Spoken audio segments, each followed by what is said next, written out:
神真的存在吗？世界上最伟大的科学家牛顿，竟用一生去证明神的存在。他前半生研究科学，影响了整个世界，为何后半生转向神学研究？牛顿到底发现了什么？新来的朋友可以点个关注，带您了解更多精彩内容。这位科学家可谓家喻户晓，因为微积分、万有引力、光的色彩原理、经典力学等等都是他的杰作，而科学家也是所有人对他的定位。但实际上，牛顿的所有杰出发现都是在30岁之前完成，而后面的时间他全部都奉献给了神学。想要了解其中的秘密，就要从牛顿的成长经历来说起了。1643年1月4日，在英格兰林肯郡，一名只有3斤重的早产儿出生，他就是后世大名鼎鼎的牛顿。说起来，牛顿能活下来也是奇迹。当时牛顿家里非常贫困，3代都是社会底层的贫农，而他的父亲还在他出生之前就意外去世。他之所以早产，也是因为母亲伤心过度。贫困的家庭加上早产，牛顿出生后很难得到妥善的照料，更没有好的营养补充。但小小的牛顿就是这样顽强生存下来，为人类光明未来保留了曙光。在牛顿3岁的时候，他的母亲改嫁给当地一名牧师，但牛顿并没有因此改善生活，反而被丢在外婆家中，由外婆照料。不过这种日子也没有很长时间，不久后，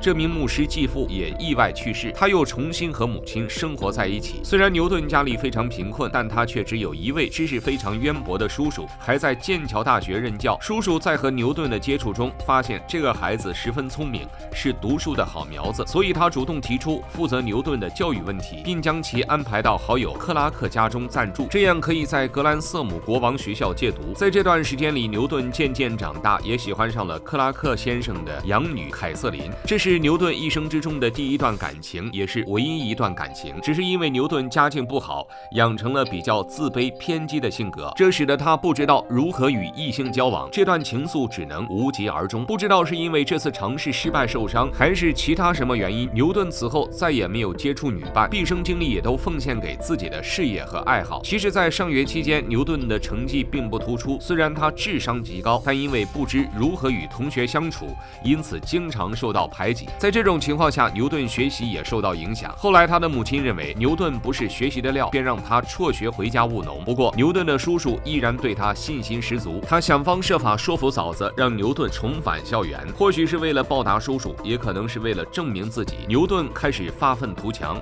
只用1个学期的时间，平平无奇的牛顿就成了班级第1，后来还以优异成绩进入剑桥大学，赢得了光明的未来。值得一提的是，牛顿是19岁进入剑桥大学，而他所有的伟大发现都是在30岁之前，也就是说，他真正投身于科学的时间只有短短10余年。那么他此后的时间中都做了什么事情呢？1936年，牛顿神秘手稿出现在拍卖行，意外曝光这位顶级科学家晚年居然在进行神学研究。难道神真的存在？进入剑桥大学后，牛顿开始在数学和物理学等领域进行深入研究。只不过没多长时间，牛顿再次被迫回家，因为恐怖的黑死病，学校被迫停课。当时英国伦敦有40万人口，而这场黑死病直接夺走了近8万人的生命，可想而知当时的人们有多么绝望。为了避免黑死病在学校内传播，剑桥大学只能关闭学校，让学生回家躲避瘟疫。22岁的牛顿也只能回家做研究。虽然留在老家，但牛顿的思考从未停止，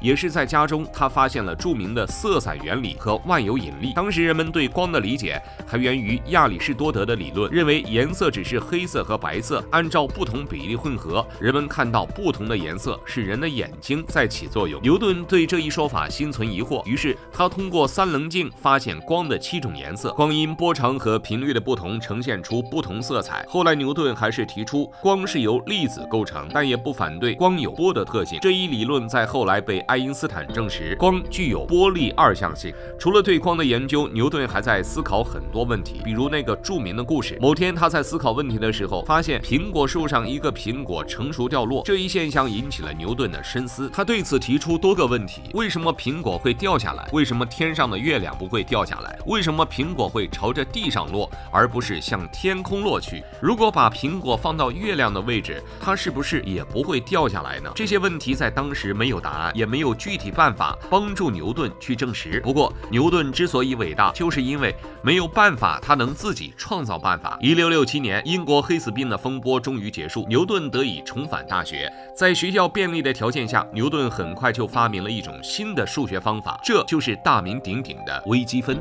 通过这一数学方法，人们可以计算出地月距离，解释重力存在，计算行星质量等等。正是通过这一方法，牛顿正式发现万有引力，打开基础物理学新的大门。我们如今的所有科学发现，太空探索都与牛顿的发现有密不可分的关系。不过在发现之初，牛顿并没有将其公布，直到20年后，他才将那些手稿和计算整理出来，编写成《自然哲学的数学原理》，详细解释了万有引力和3大运动定律，为人类揭开物理动力学的神秘面纱。不过这些发现都是牛顿26岁之前的事情，在他26岁之后，牛顿又开始对科学的终极追求发起挑战。1936年7月，一个名为杰拉德·沃罗普的男子带着一个金属箱来到苏富比拍卖行，此人是英国一位大地主，他的妻子是著名科学家牛顿的侄孙女，而他手中的箱子里则藏着牛顿后半生的秘密。牛顿为何坚称神一定存在？他到底发现了什么？1936年，